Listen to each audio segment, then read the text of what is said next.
Sure. I am Kim Tracy with the Maxwell James Agency, here with Margarita Chen. This is such a privilege because I've never spoken with you before. Thank you so much for doing this with me.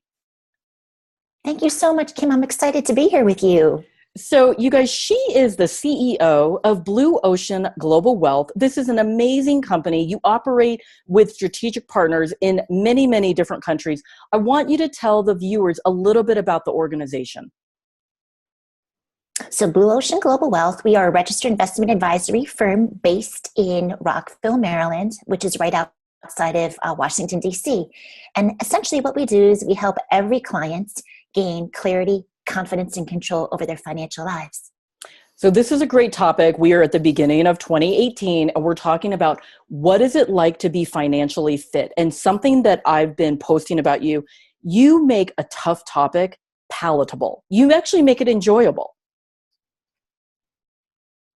I think that sometimes people can get discouraged. People set New Year's resolutions. There's nothing wrong with having a resolution, but that sometimes sets people up for failure. I resolve to do X, and then if you don't do X, you feel like a failure. What I think is better is to be more intentional about what you want to do. So goal may be, I want to pay off my debt, or I want to build more savings for a rainy day, college, retirement, whatever the case might be. So you can have an intention that, you know what, I want to be more financially confident. I want to be more financially fit, and take baby steps along the way. So what would be the first thing that you would recommend to just a regular person? So the first thing I would do is, it all starts with the B word, and that means budget. But if you don't, just like budgets and diets, someone actually said this to me: Rita, do you know that the first 3 words of diet are die? Diets and budgets work till the minute you stop them.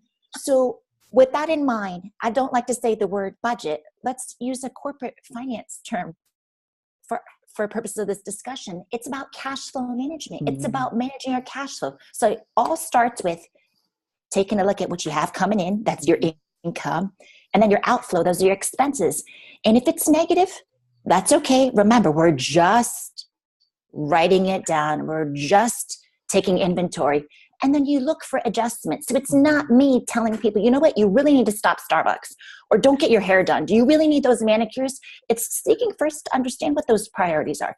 So if getting your hair done or manicures or Starbucks is important, then maybe you need to make adjustments elsewhere. But it all starts with cash flow management.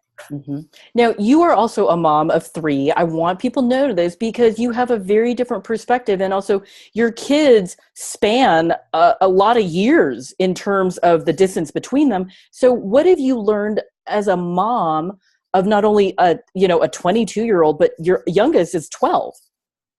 Correct. Well, this is very exciting because my youngest actually turned 13 today. So I'm a mom. Can you imagine? So my youngest is 13. My Caroline is a girl. She's 13. Christian is a boy. He's 19. And Serena is 21. And what I've learned is you need to, walk the talk. But most importantly, that's very cliche, is you need to talk about these money matters. I truly believe, and I've said this with my kids, if you know how to manage your time, money, and health well, there's no limit to what you can accomplish. So I just try to impart good life skills on them. And I try to make it relatable so that they can learn from every experience. And if you were to say I love the fact that you are a mom, but we're also not necessarily from this country. I mean, we sound like we are, but we're not necessarily. You're able to relate to foreigners. And I really think that's very appealing about you too. Sure. So my dad was born in China. He came to the U.S. by way of Taiwan. My mom, she was born in the U.S., but her parents, or grandparents, I should say, are from Ireland and Eastern Europe. Growing up, I've always taken the time to really listen, because many of my family members, English was not their first language. A lot of times my grandmother would speak to me in Mandarin Chinese. I could understand her, but sometimes I'd answer back in English. So I learned from an early age that you have to be patient. Also learned that I always had to, my dad told me this: you take the best of each culture and you throw away what's bad. He said this: you don't throw away what's good and keep what's bad, or it's the other way around. And then that exposure early on. I learn how to connect with other people and seek first to understand their journey, because people's experiences and values shape how they feel about money, and they influence their money decisions. And it's important when you're giving advice to really take that in consideration.